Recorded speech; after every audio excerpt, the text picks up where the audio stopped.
So here we go again. You guys thought Scooby-Doo was done for? Nope, not even close. And I'm not even talking about Mindy Kaling's version of Velma. No, no, no, no, no. We're talking about an actual comic book version of Scooby-Doo in the Mystery Inc. But apparently, we are going with the diverse version of the Mystery Inc. And there is some amazing stereotypes to go over. And this article comes to us from good old shill media website, CBR.com, where it says Scooby-Doo introduces a brand new version of Mystery Inc.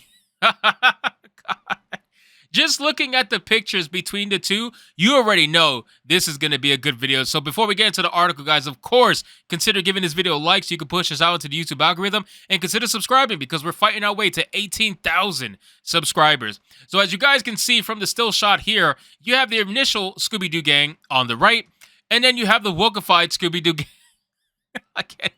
The wokeified Scooby-Doo gang on the left. You got old white woman Daphne with blonde hair because being a redhead is just not allowed anymore.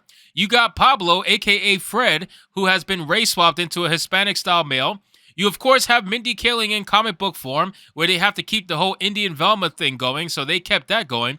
You couldn't race swap Shaggy, so what you did, you made him liberal Shaggy. That's basically what he looks like. This is liberal Shaggy going on, and you blacked Scooby-Doo. Yes, you blacked Scooby-Doo. You race swapped Scooby-Doo from a brown boy to a black boy. And you know what's hilarious, though? Scooby-Doo, brown Scooby-Doo, happy as hell. All of a sudden, the moment he becomes black, he wants to fulfill the black angry stereotype and get resting bitch I can't anymore. He gets resting bitch face the moment he becomes black. It's great.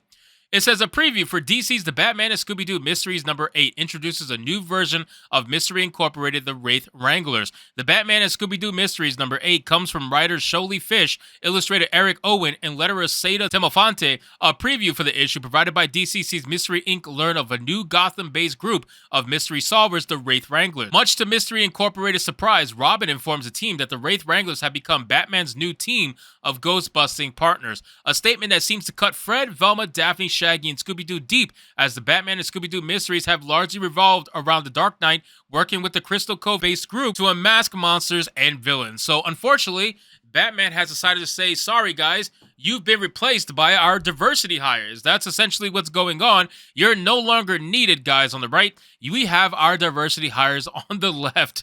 So sorry, you're going to just have to deal with it. You've been officially replaced. Here's some pictures from the actual comic book and the comic book stills. It's very much a real thing. It is not fake whatsoever. You got Pablo over here and Indian Velma, liberal Shaggy, black Scooby. I mean, it's definitely 100% a real thing, unfortunately. And this comic book is on sale for $2.99 because clearly that's also too much. I would not buy this thing until it goes into a 10-cent clearance bin, and even then, I only would buy it for the memes. It says the preview further introduces the 5 members of the Wraith Wranglers: Duke, Sensei, Specs, Bongo, and Ranger, all of whom seem to be doppelgangers of Mystery Inc. Velma even goes as far to admit that the Wraith Wranglers might be superior ghost hunting teams, stating they just debunked the bat spiriting in 15 seconds flat. Actually, they seem better. So, of course, the diversity hires are better, right? Like, this is the ideology they want to be able to push. The diversity hires are 100% better than the original gang. I wouldn't be surprised if they came out with some sort of continuation to this in a TV show or animated form. I would definitely not be surprised. And again, they would love to do it because it checks off all the boxes that they want to check. It says the Batman and Scooby-Doo Mysteries is a 12-issue limited series that launched in 2021.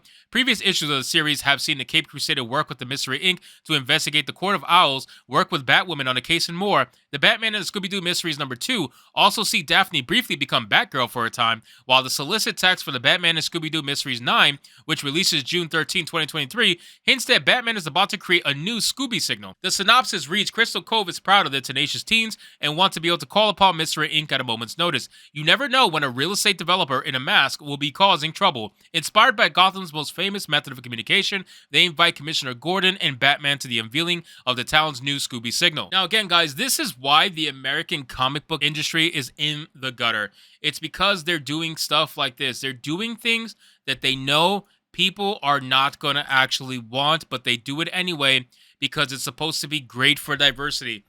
And it's no shocker that it's DC, the one who's doing this, because DC is definitely gone extremely woke. We talk about their comic books all the time. Just look what they did with male pregnant Joker. I mean, it keeps going and going and going. And the argument that DC fanboys make is that, oh, well, it's not part of the main continuity, whatever the fuck that is. I don't know if DC even has or knows what a main continuity is, considering what they've done with their film industry the last 3 reboots now for the DCU, but that's neither here nor there. They always try to say, oh, it's not part of the main continuity, so that's why it doesn't matter. Who cares? I promise you, if these ever become successful, they would find a way to go into the main continuity. They would try to find a way to diversify over and over and over again because that's their winning ticket, right? That's their way to get ESG scores. That's the way to get the money from ESG. They're going to keep doing it. So if you think this is going to stop here just because it's not a main continuity story, I got a whole bridge to sell you because that's nonsense to even think that's even the case. Although I would truly love to know, considering that it went on sale on the 9th of this month, I would love to know what the actual numbers are for this book. I wonder if it actually sold as much as they even think it would probably sell or whatever. I mean, I'm sure I could probably look it up later. I don't think I'll have enough data right now considering it's too close, but I'll follow up with this in the future and see if I can find anything because I would be highly suspicious if this actually sold anything worth a damn. I don't know how well the previous comics were doing in this series. I'm sure they were doing well, but this is their way of bait and switching and trying to add more diversity